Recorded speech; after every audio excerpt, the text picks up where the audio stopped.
20 godišnjice Katoličkog školskog centra Sveti Pavao u Zenici sigurno postavlja neka temeljna pitanja. Koliko se ostvarilo onoga što smo očekivali, koliko smo po mjeri onih koji dolaze i onih koji šalju svoju djecu u ovaj katolički školski centar, koliko smo po mjeri ovog društva, ove zemlje, koliko dakle izvršavamo svoje temeljno poslanje odgoja za život i za sve ono što čovjeka u životu čeka da bi ostvario svoje poslanje.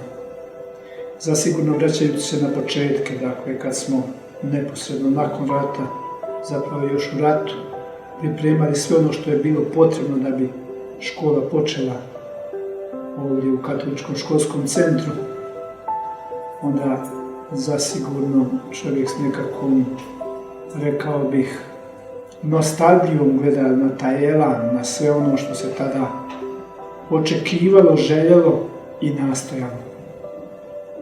Iz onoga što je meni moguće procijeniti i odmjeriti, mislim da nismo razočarani. Mislim da svi oni koji su i kroz škole ovog Katoličkog školskog centra u ovih 20 godina, bilo kao djelatnici, bilo kao ravnatelji i direktori, bilo kao učenici i svi drugi prošli, mislim da su nastojali i u dobroj mjeri uspjeli izvršiti ono što se na početku željelo. A to jest škola koja će najprije odgajati. Škola koja će sve što se u njoj uči i spoznaje okretati i koristiti da odgoji srce, da pripremi duh mladih, djece za ono bez čeg čovjek teško može biti sretan. Teško može biti graditelj svoje i tuđe sreće. Prije točno 20 godina zanjihala se kolijevka Katoličkog školskog centra Sveti Pavao u Zenici, koji je nastao kao plod vjere u Boga i ljubavi prema čovjeku. Ovaj vizionarski pothvat koji je inicirala Vrbosanska nadbiskupija bljesnuo je kao znak nove nade za ovaj grad, posebno za katolike i Hrvate na ovim prostorima, u vrtlogu tada još burnih društveno-političkih zbivanja. Nikao je ovaj centar na korijenima stabla katoličkog školstva, komu je nasilno prekinut život 50 godina prije, a koje su zasadile sestre klanjateljice krvi Kristove, njegujući karizmu svoje utemeljiteljice.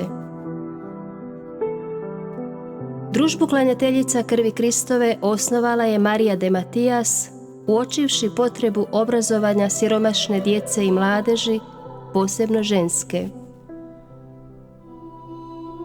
Upravo ovo poslanje klanjateljica skladno se uklopilo u tadašnje prilike Bosne i Hercegovine, tek oslobođene od turske vlasti i pripojene Austro-Ugarskoj, zemlje koja je u svakom pogledu vapila za obnovom. Prve su sestre došle u okolicu Banja Luke 1879. godine, gdje također otvaraju školu, zatim i u brojnim drugim mjestima, u Bosanskoj Gradišci, Novoj Topoli, Bihaću, Jajcu. Tako su na području Bosne i Hercegovine otvorile ukupno 16 škola. Svoj apostolat, odgojno-obrazovni rad u školi, u Zenici su započele 1. rujna 1903. godine. Već prve godine bilo je 106 djece, a za nekoliko godina broj je porastao na 700. Zbog velikog interesa roditelja i na njihov poticaj, sestre su uskoro otvorile i višu djevojačku školu. Zdušnim, samozatajnim i nesebičnim radom brinule su se prvenstveno za odgoj. Kako bilježe kronike zajednice, premda stroge kao učiteljice, uvijek su bile kao prave majke pune ljubavi prema djeci. Ugled je škole rastao. Uvjerivši se da se ovdje dobiva kvalitetna naobrazba, ali i temeljit odgoj, mnogi su roditelji različitih vjeroispovijesti i nacija željeli da njihova djeca pohađaju upravo ovu školu, nazvanu Kloster, iako su u Zenici postojale još 2 pučke škole. Po dolasku komunističkih vlasti 1945. godine zabranjen je rad katoličkog školstva, a imovina sestara oduzeta i pretvorena u državno vlasništvo. Preokret na društveno-političkoj sceni 90. godina 20. stoljeća omogućio je ponovno otvaranje katoličkih škola na području Bosne i Hercegovine. Nakon Sarajeva, katoličko školstvo, kao i prije otvoreno svima bez obzira na vjersku ili nacionalnu pripadnost, ponovno klija i u Zenici. Sestre klanjateljice krvi Kristove ustupaju svoje drevne zgrade koje Vrhbosanska nadbiskupija obnavlja i u njima otvara katolički školski centar Sveti Pavao s osnovnom školom i općom gimnazijom koji je započeo s radom 16. listopada 1995. godine. U prvoj polovici 1995.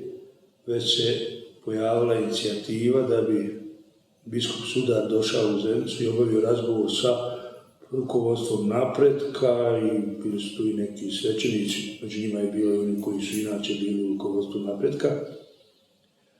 I biskup je na tom sastanku ostavio takav na mene posebno, ja od sreće tu noć, ja mislim da duboko u noć nisam zaspao, sve razmišljajući hoće li se njegove riječi uistinu najavio da bi već tokom te godine, znači školska 95-96, krenuo sa radom katolički školski centar. Onako, pošto sam bio savjetnik u pedagoškom zavodu, poznavao sam skoro sve škole na ovom našem prostoru sa kakvim sve standardima raspolažu, da li su sve u tim standardima. Ova škola je skoro imala sve standarde i prihvaćeno je da se organizira nastava. Mi smo nešto sa zakašnjenjem počeli sa nastavom, ali sa vrlo solidnim kadrom, sa punim kapacitetom svih učionica. Znači imali smo sve od prvog, pa ne znam, u ono vrijeme do 8. rada. Ja sam imala privilegij i sreću da sam radila na početku i bila na neki način sudjelovala u otvaranju škole. To je za nas, sestre, bio veliki izazov da mi u ovom vremenu možemo dati svoj doprinos ispaćenom narodu iza ovog zadnjeg rata i tako da nastavimo zapravo svoju karizmu koja je više od 1 stoljeća su to naše sestre radile po svijetu i na ovim našim prostorima. Mi smo se trudili odgajati i dan danas to sestre čine s onim što jest. To je naše temelj u Bogu.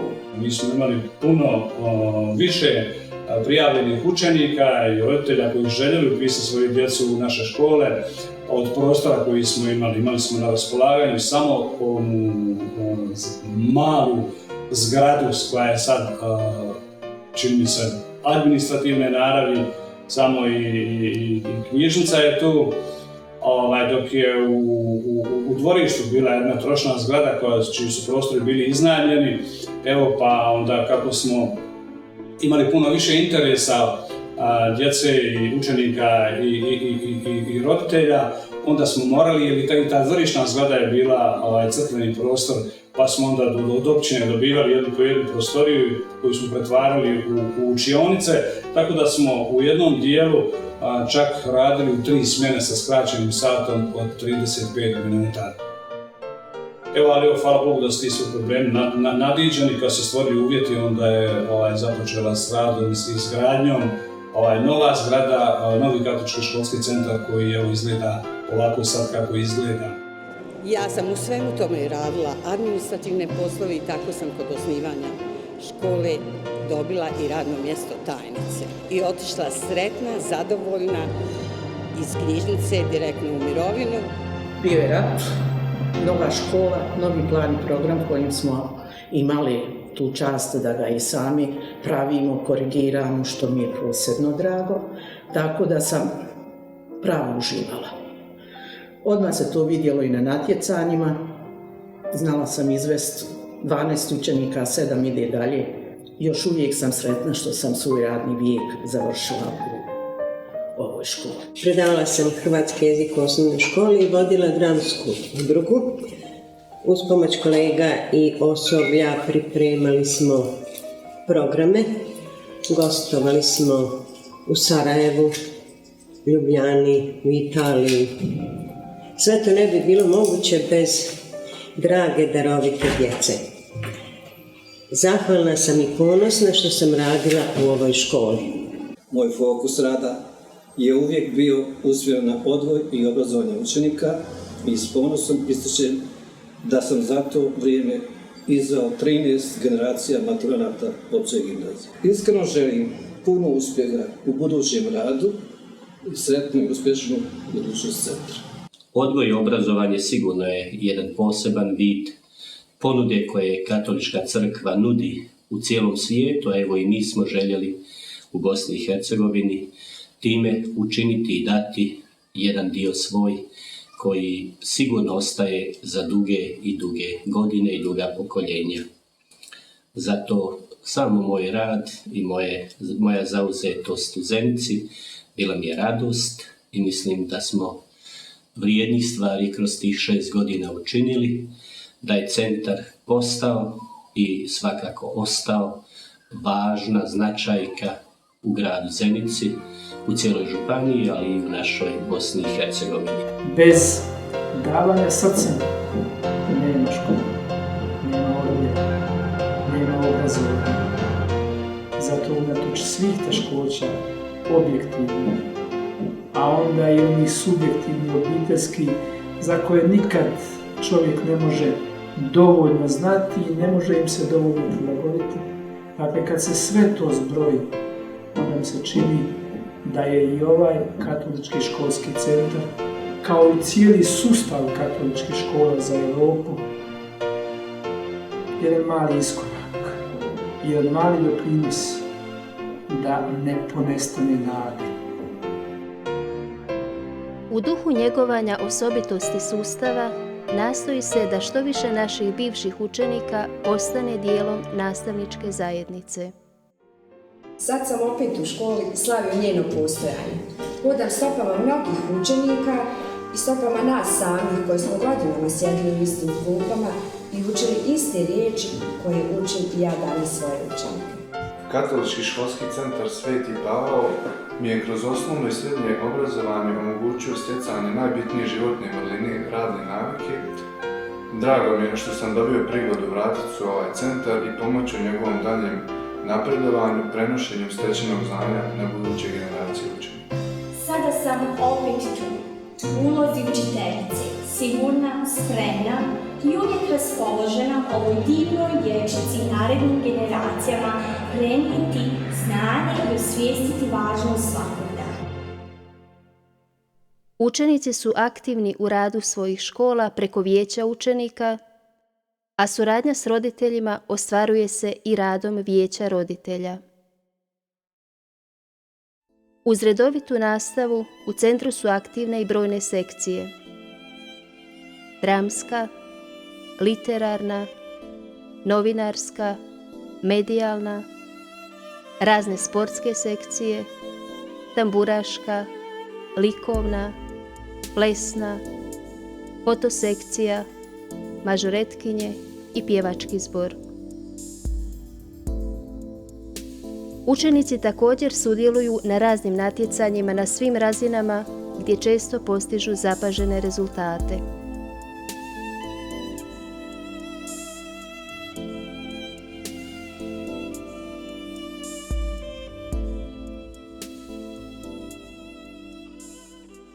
Veoma sam zadovoljna radom ovog centra i svih djelatnika jer pored obrazovnog jako velika pažnja se posvećuje i odgojnom aspektu. Također mi se sviđa što u školi djeluju i van nastavne aktivnosti, kao i što se organizuju razne izložbe, koncerti i priredbe, što više puta ima i humanitarni karakter. Zaista ova škola ispunila moje očekivanja u pogledu moje djece. Katolički školski centar ne samo, ajmo reći, obrazovna ustanova, on je u svakom slučaju i jedan kulturni centar u kome se realizira i razvija, dakle, jedan kulturni identitet kako hrvatskog naroda, tako i svih naroda koji ovdje žive. Škola je uvijek otvorena svim svojim bivšim učenicima, kao i svim prijateljima, o čemu svjedoči udruga Prijatelji centra, čiji je inicijator bivši ravnatelj Don Anto Ledić. Svrha udruge ostvaruje se po susretima bivših učenika centra, pripremanjem donatorskih večeri, adventskih humanitarnih koncerata, organiziranjem putovanja za učenike i drugim projektima važnima za centar i širu društvenu zajednicu. Prije svega ja mogu reći da sam sretan da je tih mojih 9 godina djelovanja utkano u povijest ove škole, ovoga centra, sustava katoličkih škola općenito u Bosni i Hercegovini. Međutim, kad pogledamo i napravimo jedan rezime svega onoga što se do sada odvijalo i događalo, mislim da je ovo jedna zaokružena cjelina u ovih 20 godina kompletnog rada sa osnivanjem udruge Prijatelja centra koja prvenstveno ima cilj okupljati bivše učenike i dovoditi ih na one izvore na kojima su stvarali svoja, odnosno postizali svoje obrazovne planove, ciljeve. Za 20 godina toliko toga se promijeni. Sam izgled školske zgrade uopće nije ni sličan onom kad sam upisala prvi razred osnovne škole. S druge strane, nove generacije učenika dolaze, učitelji drugačijih profila. No ono što se nije promijenilo i što se ne može promijeniti jesu temeljne kršćanske, temeljne ljudske vrednote koje ova škola posreduje. I smatram upravo da je u tome njezino bogatstvo i bogatstvo svih katoličkih školskih centara u našoj domovini. Za mene ova škola ustanova u kojoj nakon dugog niza godina mogu doći po iskren savjet i pomoć. U najmanju ruku osjećam se kao kući. Prije 9 godina izašla sam iz ovih školskih klupa. Danas se sa srećom i osmijehom na licu sjetim tog perioda. Prijatelja s kojima sam dijelila lijepe trenutke, sreću i osmijeh, tremu pred svaki kontrolni i pismeni zadatak. Škola mi je bila drugi dom, zahvaljujući ne samo prijateljima, nego i nastavnicima i profesorima, koji su svojim trudom, znanjem i zalaganjem omogućili da osjetim tu toplinu i sigurnost. Sretna sam što sam mogla biti dijelom ove obitelji. Meni je školovanje u Katoličkom školskom centru pomoglo u oblikovanju moga vjerskog, nacionalnog i kulturnog identiteta. Potaklo me na promišljanja o smislu života koji nalazim u življenju vječnih vrijednosti, kao što su ljubav prema Bogu i bližnjima, pomaganje, razumijevanje, uvažavanje. Moja je poruka da hrabro idemo naprijed, gledamo s nadom u budućnost i razvijamo svoje potencijale kojima smo svi obdareni. Želim doista blagoslovljenu i radosnu 20. obljetnicu ovom katoličkom školskom centru. Neka odgaja velikane duha i srca kakav je bio zaštitnik ovog centra Sveti Pavao. Svako dobro i sretno.